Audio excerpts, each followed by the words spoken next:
Os animais são nossos iguais? Do ponto de vista moral, a dor de um animal deve valer tanto quanto a dor de um ser humano? O sofrimento de um animal deve ser levado em conta na mesma medida em que se leva em conta o sofrimento infligido a um ser humano?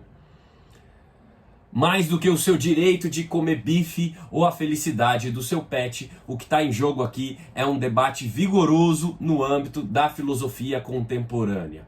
É para tratar um pouco desse assunto que eu apareço aqui hoje. Muito prazer, eu sou Túlio Augusto, sociólogo e professor, e convido você, minha caríssima, você, meu caríssimo, que junto do seu pet você venha participar, se inscrever aqui nesse canal. Bote as suas patinhas aí no botão de joinha se você gostar do vídeo, bote as suas patinhas aí no teclado e deixe seus comentários aqui embaixo, eles são sempre muito bem-vindos. Bom, essa discussão a respeito dos direitos dos animais, ou mais do que isso, né, um debate filosófico sobre a moralidade da dor e do sofrimento dos não-humanos, tem sido feita com vigor por um filósofo australiano de nome Peter Singer. Ele cravou a sua participação no debate já há algumas décadas. Ele é nascido em Melbourne em 1944, está vivo, atuante no momento em que eu estou gravando esse vídeo. Ele é professor na Universidade de Princeton, nos Estados Unidos, né, uma das maiores universidades do mundo. Tem diversos livros publicados a respeito desse assunto, e o primeiro e mais notório deles foi um livro que se chama Libertação Animal, de 1975, que foi o momento no qual ele cravou a sua participação com bastante ênfase nesse debate, né? Esse livro e muitos outros que ele fez, desdobrando essas questões aí de maneira subsequente, nos anos seguintes, traz a seguinte ideia, de que todos os animais têm direito a um certo tipo de igualdade, né? Ele defende um status moral mais igualitário entre as espécies, né? O Peter Singer, aliás, foi quem primeiro debateu essa questão do especismo, né? Que seria essas questões de como se trata de uma maneira ruim determinadas espécies, né? A degradação que se impõe a determinadas espécies por conta tão somente delas pertencerem a determinadas espécies, né? Do trato que os seres humanos dão às demais espécies, melhor dizendo. Alguns desses conceitos chaves que acabaram sendo incorporados pelo movimento vegetariano, depois pelo movimento vegano, que é um pouco mais recente, né? Pelo menos com mais fervor, vieram a partir de debates de autores como Peter Singer, que foi pioneiro nesse assunto, né? Ele advoga que o sofrimento de um não humano deve importar tanto quanto o sofrimento de um humano, né? Deve-se ter igual consideração ao sofrimento de animais humanos e não humanos, né? É isso que ele está advogando, não apenas nesse livro, mas em outros livros seguintes, né? O ponto de partida dele são seres sencientes, né? Se você tem um ser senciente, isto é, que é passível de sentir dor, né? Que tem os sentidos aí funcionando, passível de sentir dor e prazer, a dor ou o sofrimento desse ser tem que ser levado em conta, né? O Peter Singer é um filósofo que debate a ética, mas ele é um filósofo utilitarista, né? Ele é adepto do utilitarismo. E o que é utilitarismo? É uma corrente filosófica, moral e filosófica, política também, surgida no século XVIII pelo Jeremy Bentham, que é um filósofo conservador inglês. E o utilitarismo diz mais ou menos o seguinte: as consequências de uma determinada ação é que dizem se essa ação é boa ou ruim, né? Os efeitos práticos de uma determinada ação é que vão dizer se essa ação é boa ou ruim, né? A capacidade dessa ação, e boa ou ruim, você considera com base em levar mais prazer ou mais dor para o maior número possível de pessoas, né? É essa régua moral adotada pelo utilitarismo. E o Peter Singer, claro que faz essa leitura aí da defesa dos direitos dos animais com base numa régua utilitarista, né? Afinal, é essa vertente filosófica que ele abraça.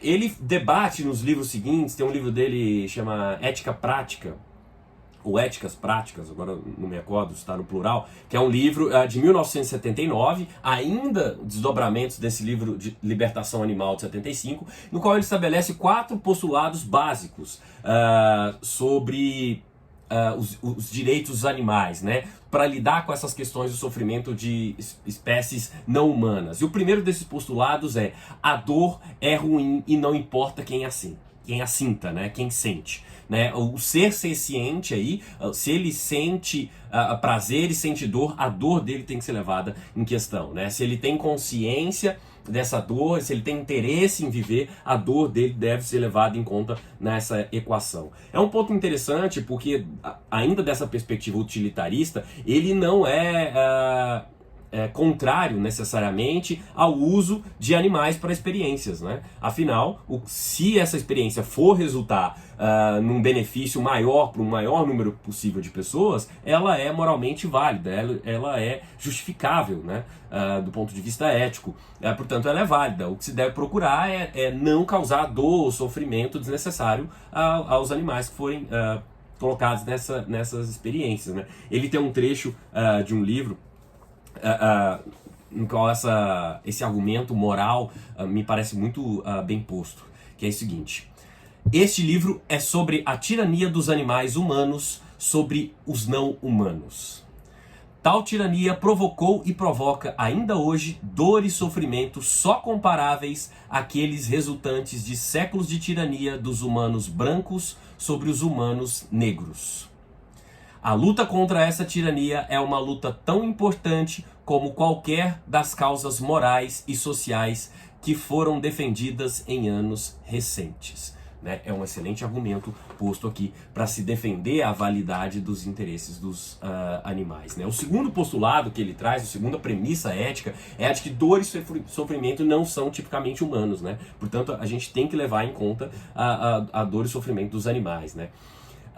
E assim como a gente não leva em conta raça ou cor para dosar a dor de um ser humano, a gente também não tem que levar em conta a espécie. Né? Por isso, esse é o terceiro argumento dele: raça, cor e espécie não são relevantes, né, do ponto de vista moral, para se levar em conta a dor ou o sofrimento de um animal. Né? O quarto ponto diz que a responsabilidade recai igualmente sobre o que fazemos e sobre o que deixamos de fazer. Né? Em outras palavras, as ações importam tanto quanto as omissões, né? Vistas aí do ponto de vista filosófico moral, né? E isto é, aquilo que a gente deixa de fazer, mas que tem efeitos negativos, né? Lembre-se, a régua aqui é uma régua utilitarista, é tão nocivo quanto uma ação diretamente nociva, né?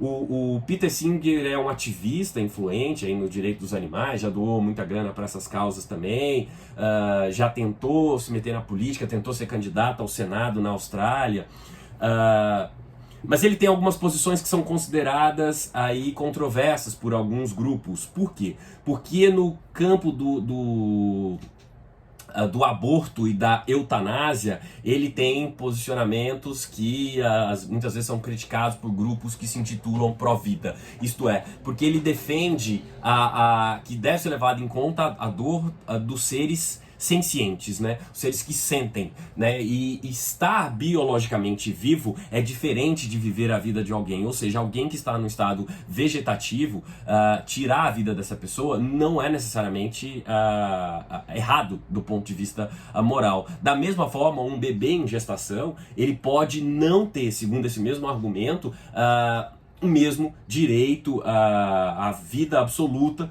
que tem um ser vivo, né, já senciente, ou seja, um ser que sinta dor, que sinta prazer, né, que exista e que tem os seus sentidos em pleno funcionamento. Isso dá um pano muito para manga.